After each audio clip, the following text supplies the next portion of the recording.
Hello everybody, welcome to this data tutorial in which I'll be focusing on how to use GPower to run power analyses.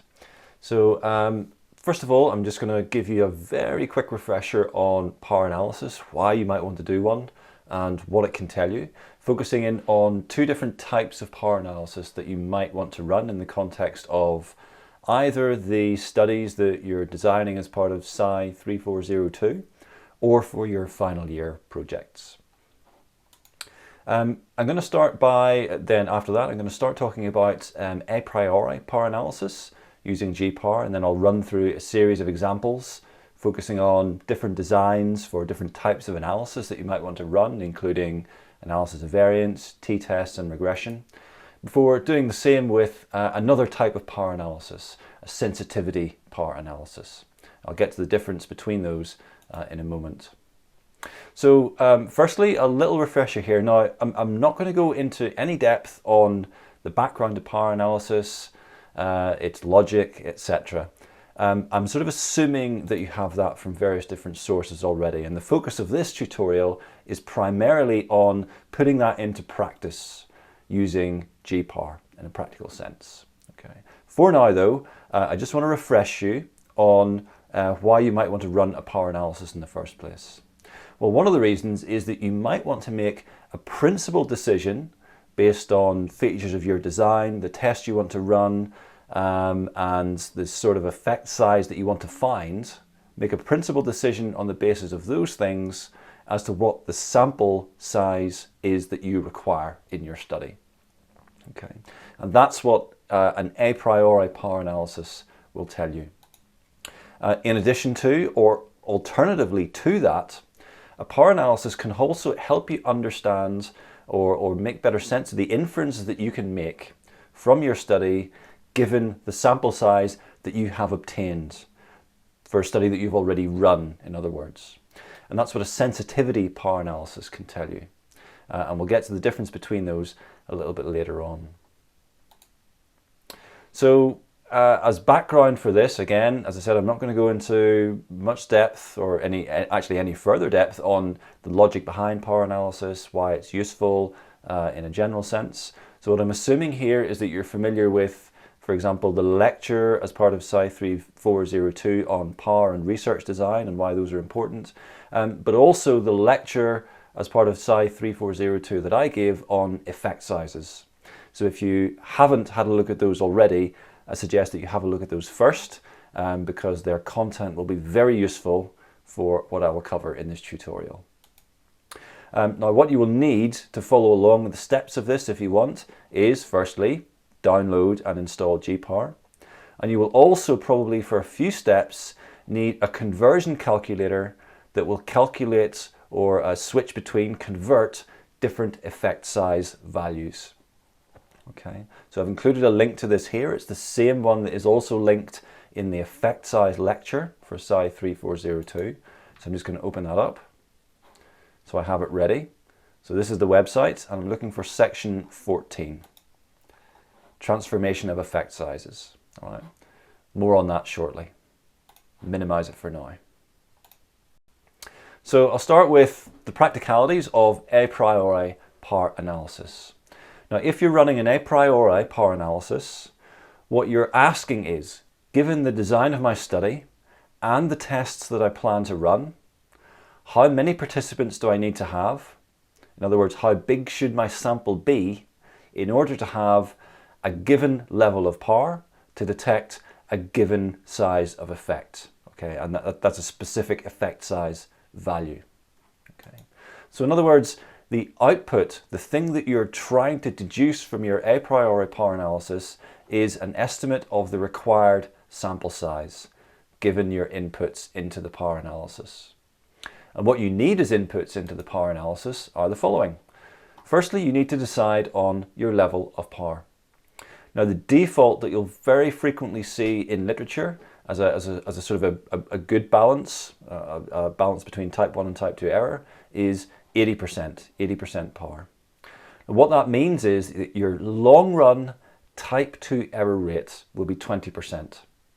So in sort of lay terms, what that means is if you took this study and you ran it, with whatever sample size that you need, and you ran it hundreds and hundreds of times, okay, 20% of the time, okay, so 2 out of 10 studies, 1 in 5 of those studies would not show a significant effect. In other words, it would be a type 2 error, even if a true effect truly existed. Okay.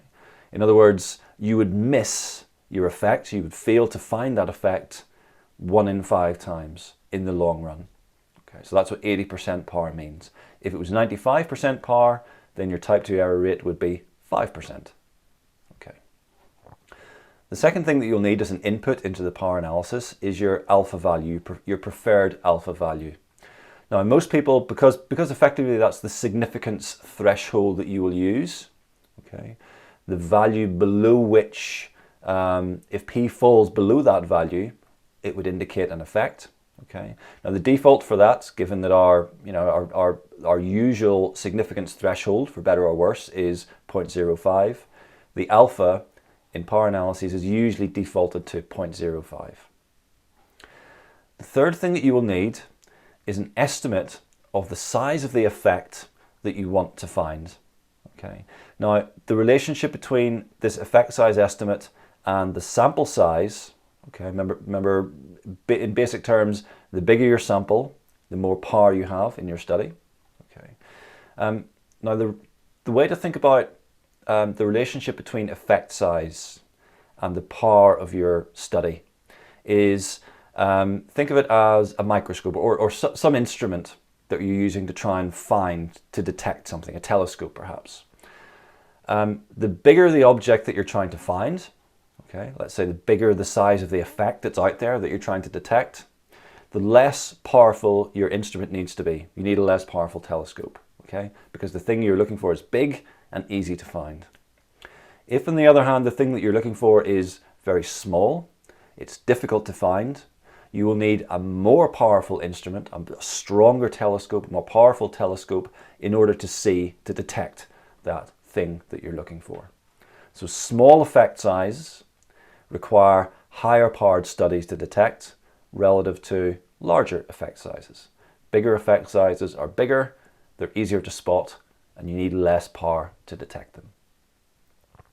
And finally, you need to know something about the design of your study. As I say something, you need to know a lot in as precise terms as possible about the design of your study and the type of analysis that you want to run to test whatever hypothesis you have. Okay. So for example, you will want to know the type of analysis. You will want to know, say you have an experimental design, you will need to know the number of conditions or groups that you have, the number of predictors, for example, in a regression analysis, if you want to run a regression analysis. So in order to do an a priori power analysis, the process of turning a research question into a design with a set of materials and working through exactly what the design of that study looks like, that needs to be done as fully as possible, because those parameters, that information will need to be entered into the a priori power analysis. So once you know exactly what your study is going to do, what it's going to look like design-wise, that's the point at which you run your a priori power analysis. Okay. Now, one of the big things there is deciding on an effect size value to enter into the analysis. Okay. How do you decide on an effect size? That is an excellent question, to which there are a number of different answers, quite common answers. One possibility, probably the most common possibility, is to base an estimate of the effect size that you want to find on the sorts of effect sizes that have been found in previous work. Now, that's very, very common. However, one of the obstacles you might come up against is the fact that there may be no comparable studies or no comparable effects. Okay? Especially if you're working with particularly novel research methods or a very novel research question or research area, for example. There may not be a track record of effect sizes in the literature on which to draw. The other big issue with taking effect size estimates from published work is that because of publication bias, the tendency of journals to only publish significant effects and not publish non-significant effects, what that means is that the effect sizes that you see in the literature are probably an overestimate of the true population effect. In other words, whenever you see effect sizes published in the literature, the true effect out there in the population is probably smaller than that estimate because of publication bias. So in other words, if you're basing your effect size estimate directly on what somebody else found in the past, that may well be bigger than the actual thing that you're looking for, which is some population, some true population of effect. And if you use that published estimate, your study may end up underpowered because you're trying to look for something that is bigger than the thing that is actually out there to find. A second option that is also quite common is to use the effect size, the sort of qualitative effect size cutoff guidelines suggested by Cohen. For example, you may power your study to find a medium-sized effect. So for example, an eta squared of 0.06 or a D of 0.5. Now, one of the downsides of that I stressed in the effect size lecture is that those cutoff guidelines are, as Cohen emphasized himself, ultimately arbitrary. And the extent to which they are actually useful as guides for power analysis and the sample size that you need to generate for your study, the usefulness of those will depend completely on the research area, the design of your study, the type of research area that you're actually looking into, the type of methods that you use, all sorts of things.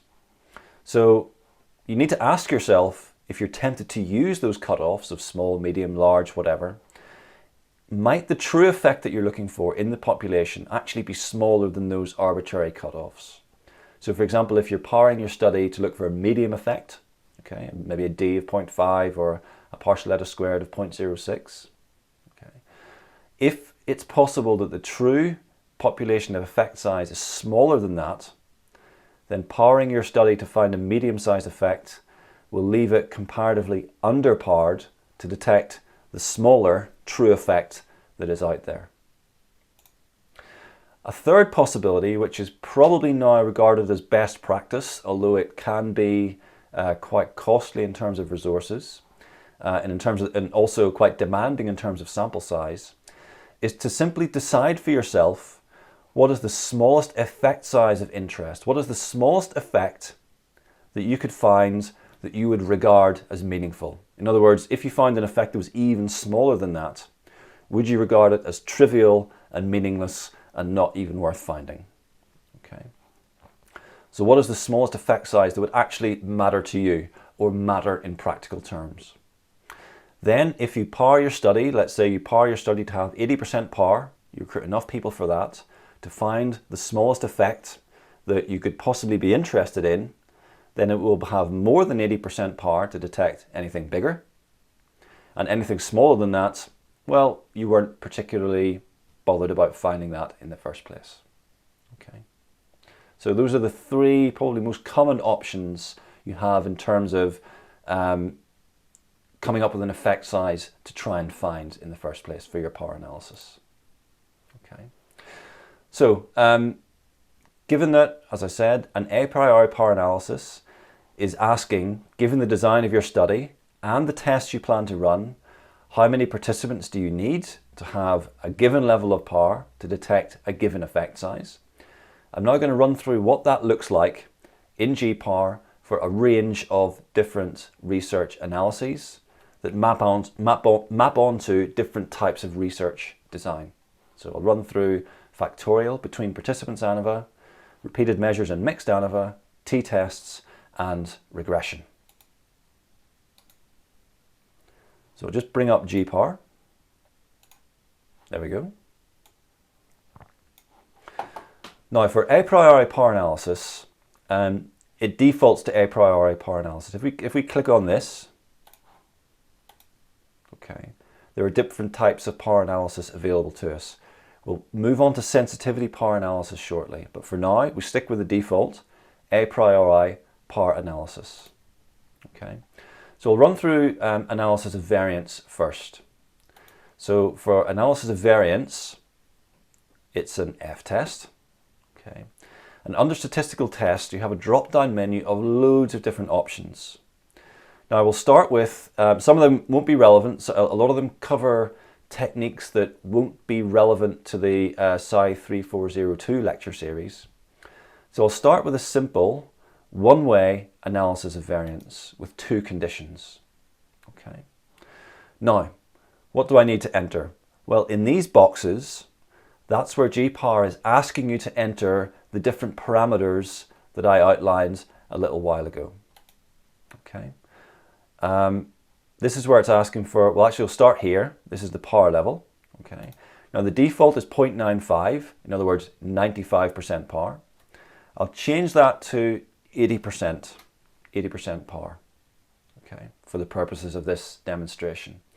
The alpha error probability, so in other words, your significance threshold, is 0.05. Okay, we can leave that untouched. Number of groups in an ANOVA design refers to the number of conditions that you have. Let's change that to the simplest design possible. Two conditions. All right. Now, the last thing we have to do is decide on the effect size that we want to enter.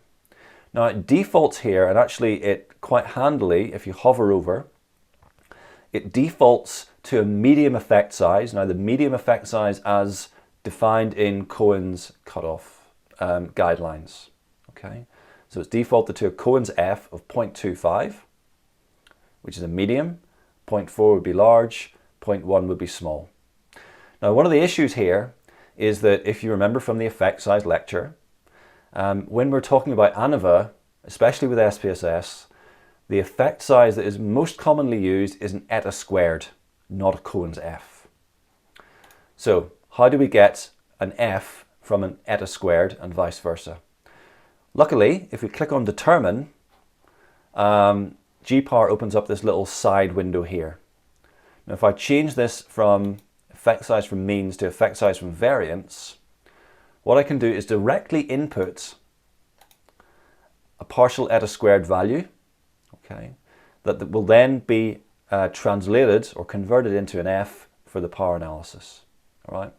Now, for the sake of this demonstration, to start us off, I will use what Cohen defines as a medium-sized effect, so 0.06 partial eta squared. Now, if I click on Calculate and Transfer to Main Window, that has now turned that into a Cohen's F of 0.25, pretty much the same value that was there by default. Okay.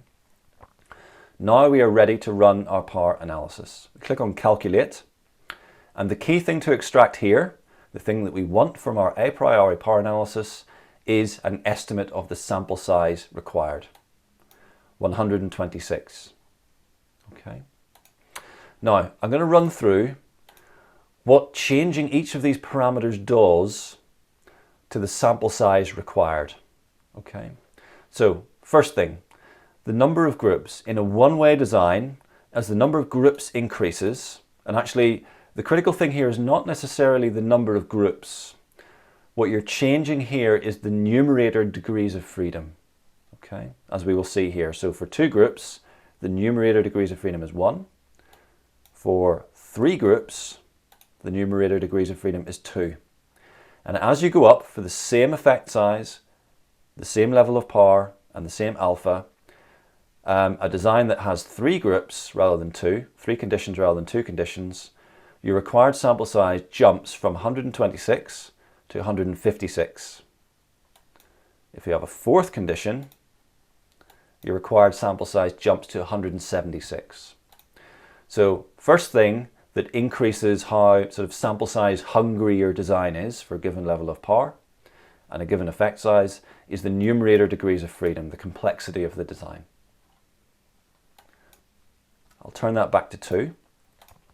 Now, also changing the power level. So if I increase the level of power that I want, if you want to power your study, supercharge it in terms of power, you will need more people. So I'll change that from 80 to 95% power. If I calculate that, the required sample size has gone up from 126 to 206. Okay. Turn that back to 80. Okay.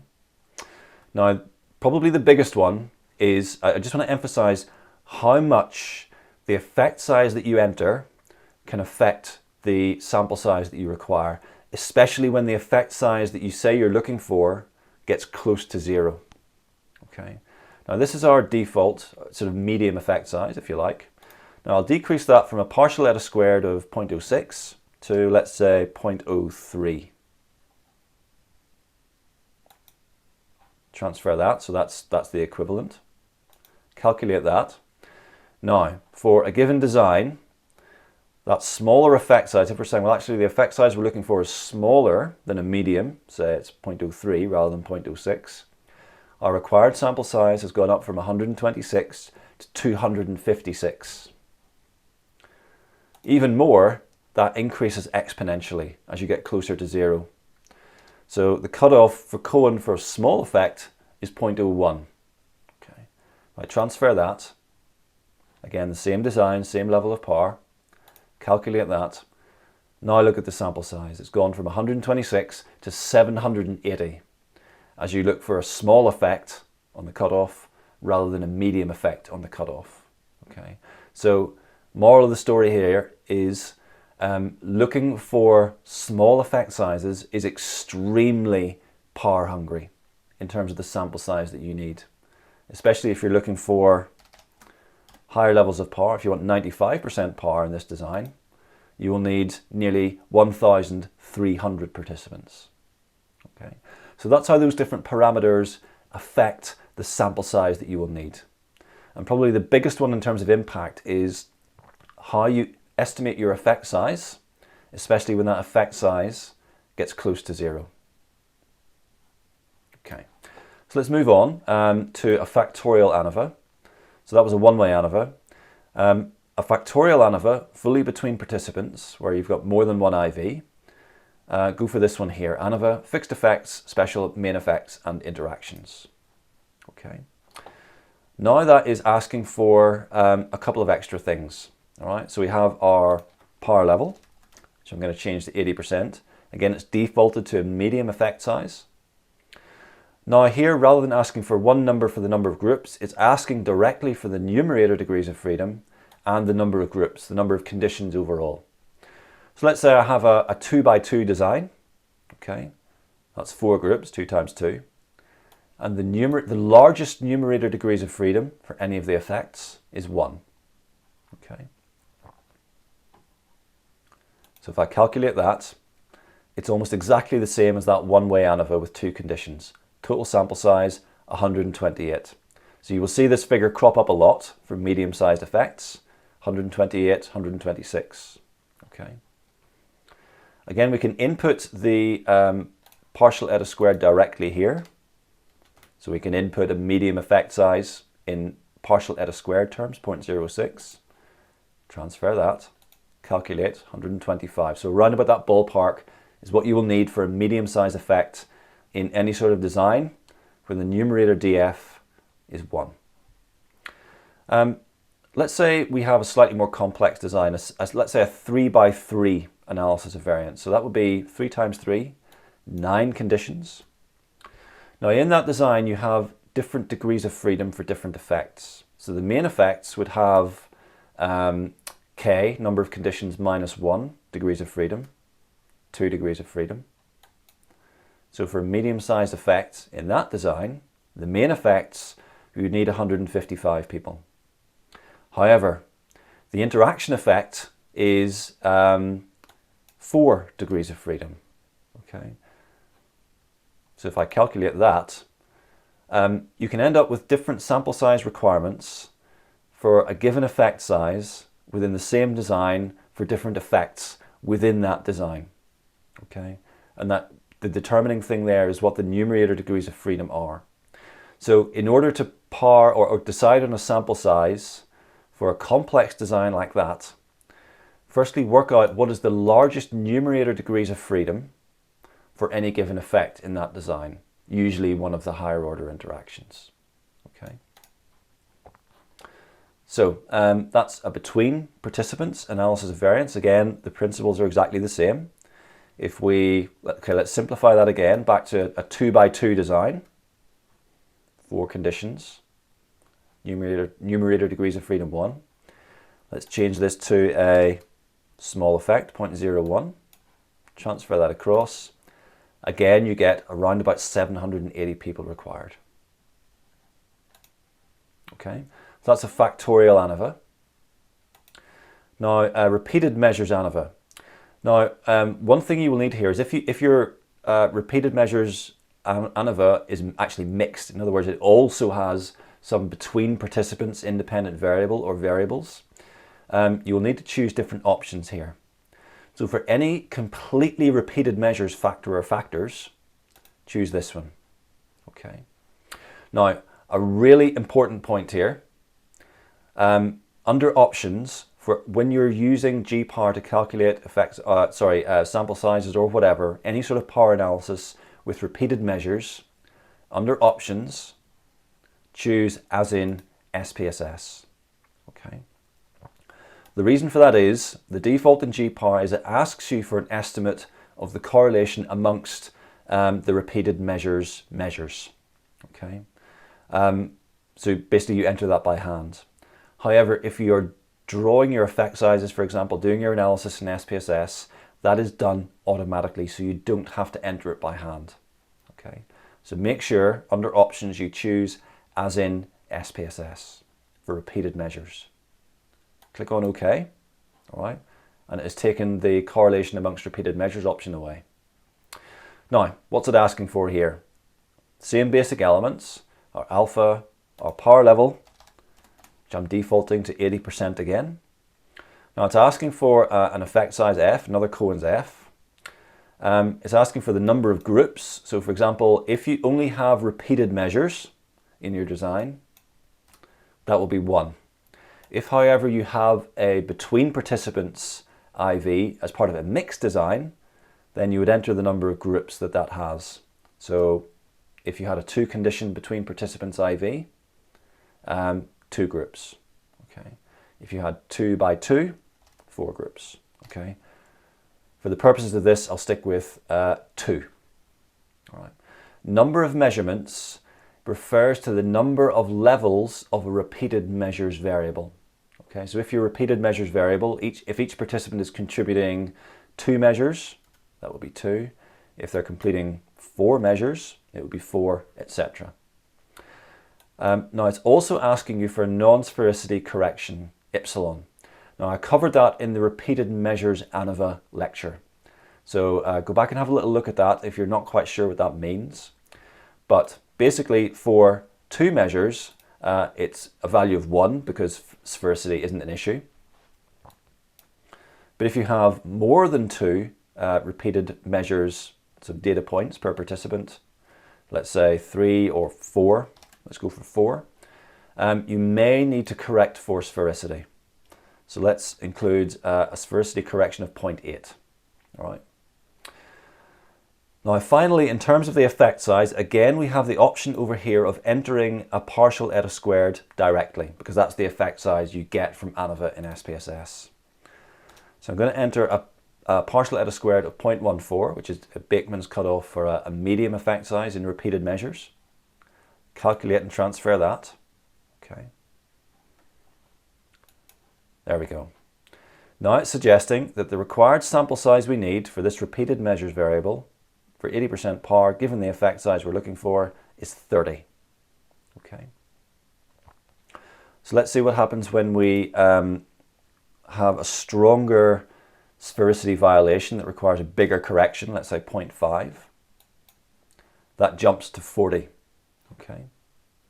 Still not an enormous sample size, but the more that the sphericity assumption is violated, the more people you will need. Okay, let's pop that back to 0.8. Now let's look at the effect of the number of measurements on your repeated measures variable. If it's only 2, I'll change that to 1. You will need more people. Okay. If it is, let's say, 10, change that back to 0.8. You need fewer people.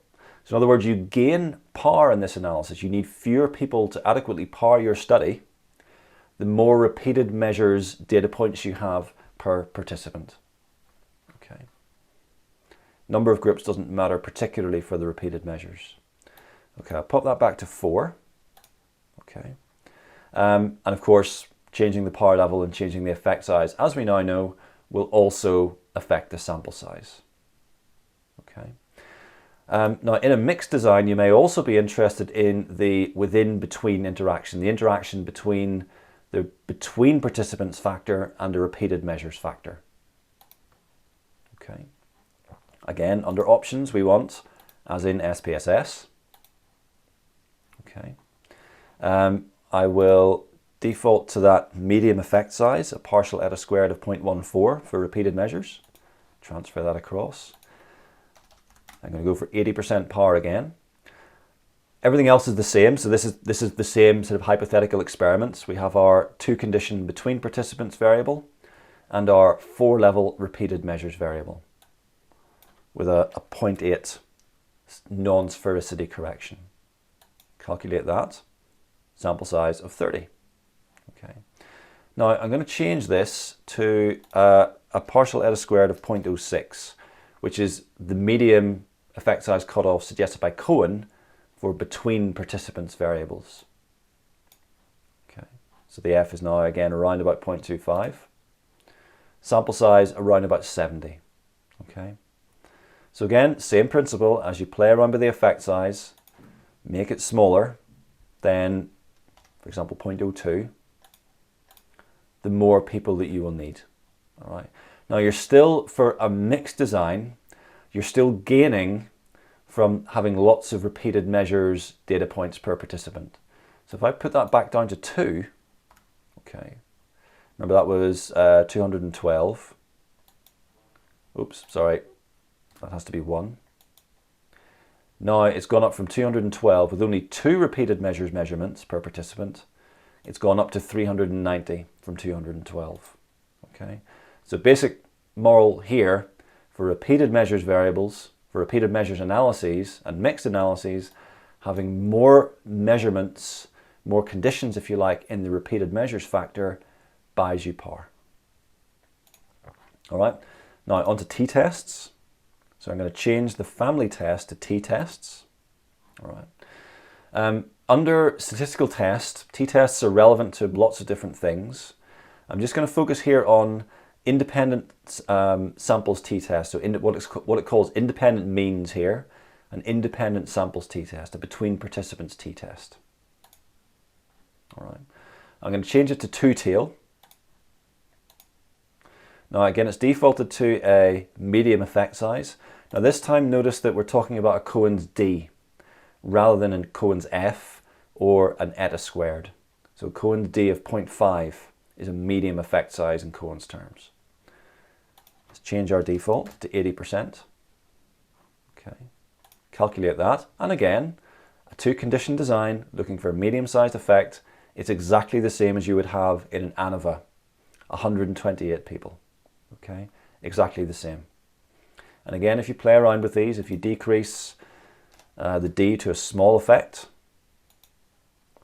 you get a sample size around about the 780, 790 mark, okay, for this 2-condition design. All right, so directly comparable to the power analysis that we saw with the one-way ANOVA with 2 conditions. Okay, let's look at a different type of t-test for repeated measures, dependent means, as it calls, matched pairs. Excuse me. So again, we want to shift it to 2-tailed. Default effect size 0.5 for Cohen's D, 80% power, 34 people. Okay, so repeated measures by and large buys you a lot of power, okay, relative to between participants, because you don't have between individual sampling error in your design. Okay, so that's a repeated measures or paired samples t-test.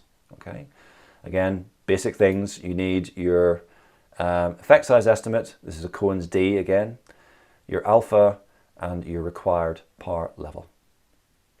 So final thing is for regression, for multiple regression.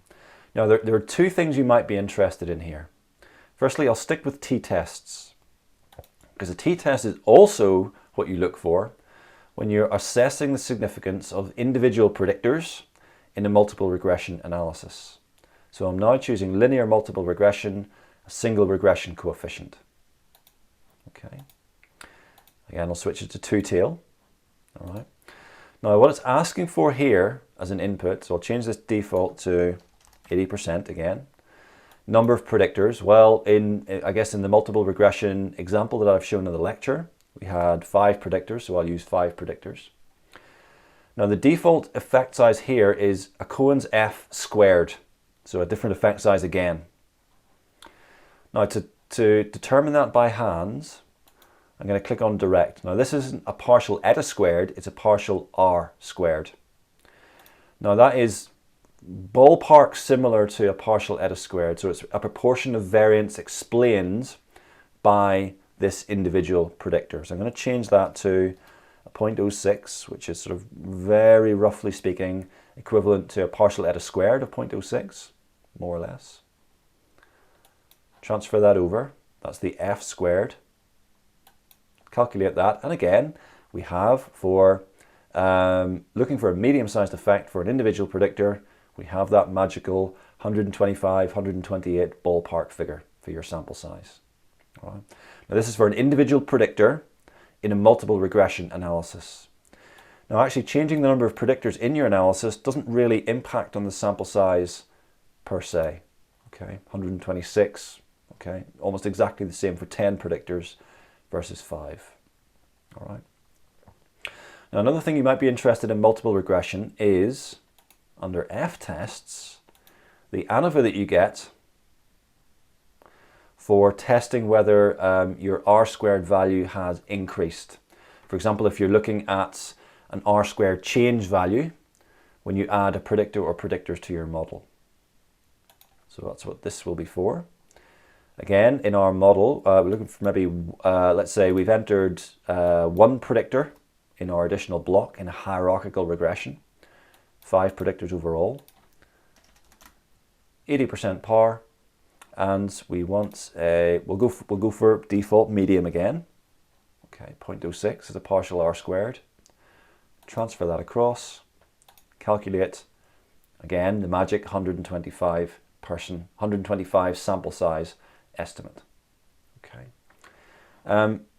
Again, just to make the point, as this goes down closer to 0, transfer that across, it starts to have an exponential effect on the number of people you need to have 80% power to detect the effect that you've just specified.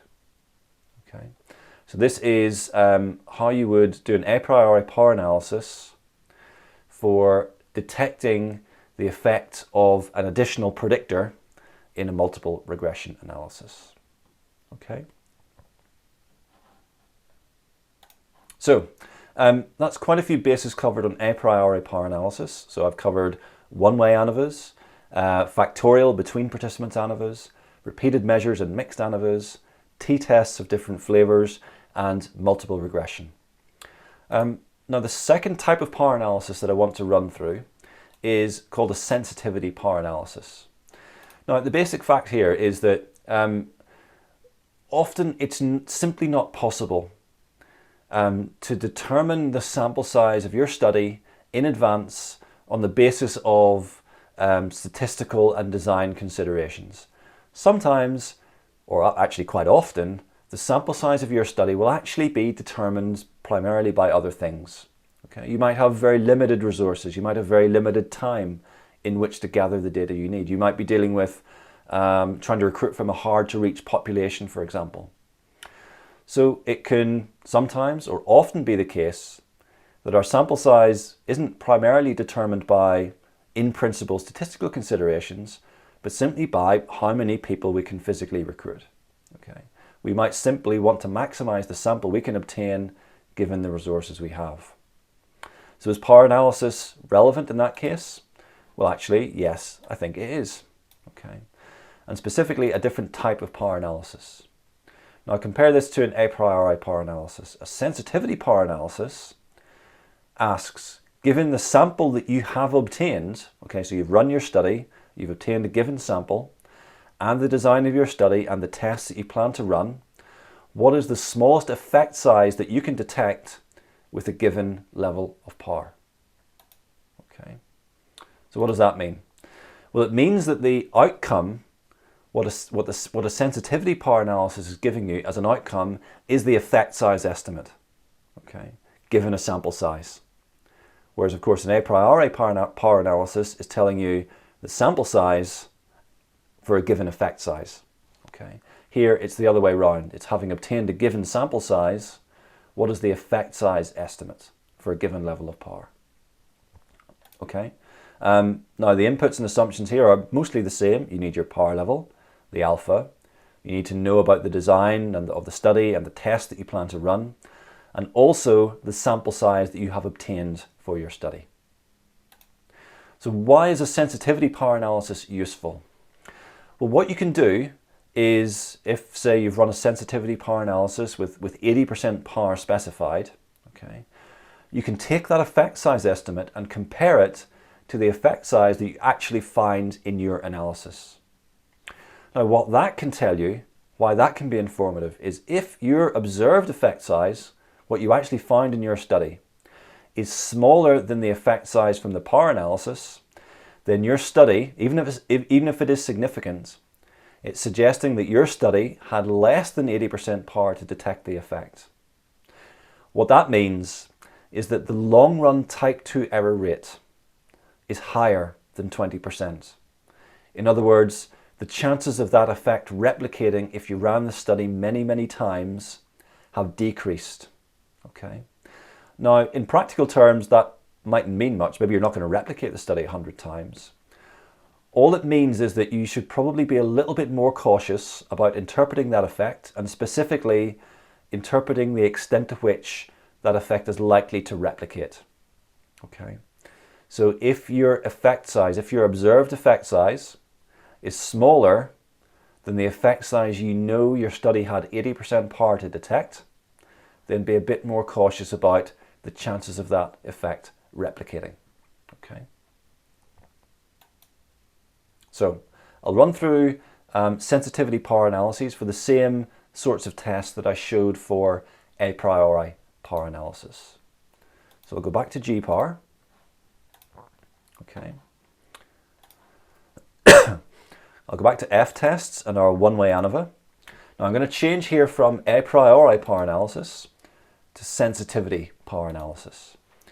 Now our inputs here are mostly similar: alpha, our power level, okay, 80, the number of groups, the number of conditions, and now it's asking for the total sample size.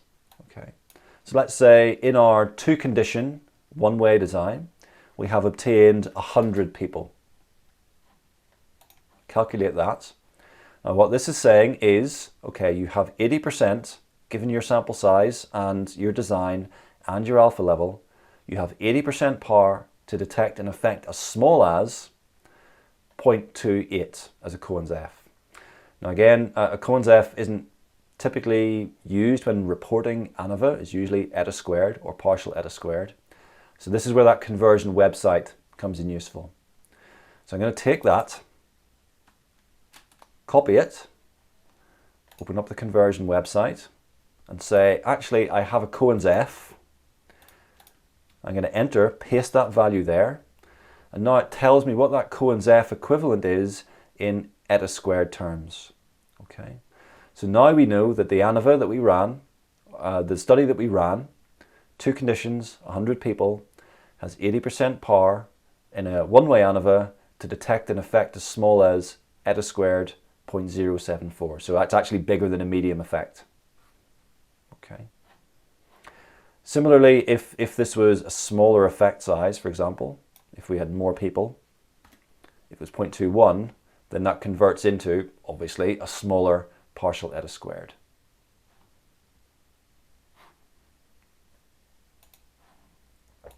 Okay. And again, similar principles. If your sample size was smaller, let's say you only managed to recruit 50 people, okay, the smallest effect size that you could find with 80% power is now much bigger. Okay, it's an F of 0.404. I'll just see what that looks like in eta squared terms. Okay. Now it's 0.14, which is a very big effect in between participants ANOVA terms. So in other words, given your design, a sample size of 50 people is not terribly well powered at all. Okay. In other words, any effect that you find that is smaller than this, you had less than 80% power to detect. So your long run type 2 error rate is much higher. The chances of that effect replicating are smaller than would otherwise have been the case. Okay, so that's a one-way ANOVA or factorial ANOVA. Okay, so 80% power, 0.05 alpha, sample size, let's say, again, it's 100. Okay, this is a 2x2 design, so 4 groups, numerator degrees of freedom 1, just as we saw before. Calculate that, again, there's your F, which you can convert into an eta squared using that conversion calculator. Okay, again, same things apply here. If you play around with the power level, so if you wanted 95% power, then the effect size that you could detect, given that level of power that you want, is much bigger. Okay, so in other words, the thing that you can detect with that level of power is actually much bigger. Okay, if my sample size was bigger, pop that back to 80%. If my sample size was bigger, let's say I managed to recruit 250 people, given my design and my desired power level, that's the Cohen's F.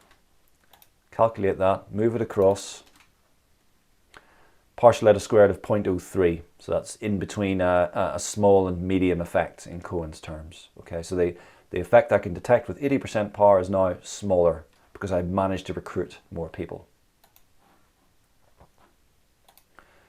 Repeated measures. Okay, let's go for within factors. Again, under options, make sure as in SPSS is checked.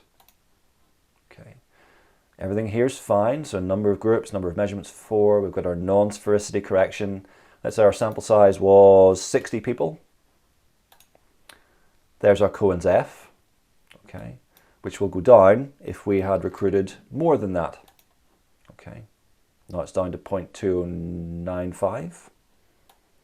If we'd recruited fewer, let's say only 25 people, the Cohen's F goes up. So the detectable effect size with 80% power has gone up. Okay, same principle for within and between, which I won't show. Just jump back to t-tests. So a two-tailed sensitivity analysis with 80% power for a sample size of, say, 100 is,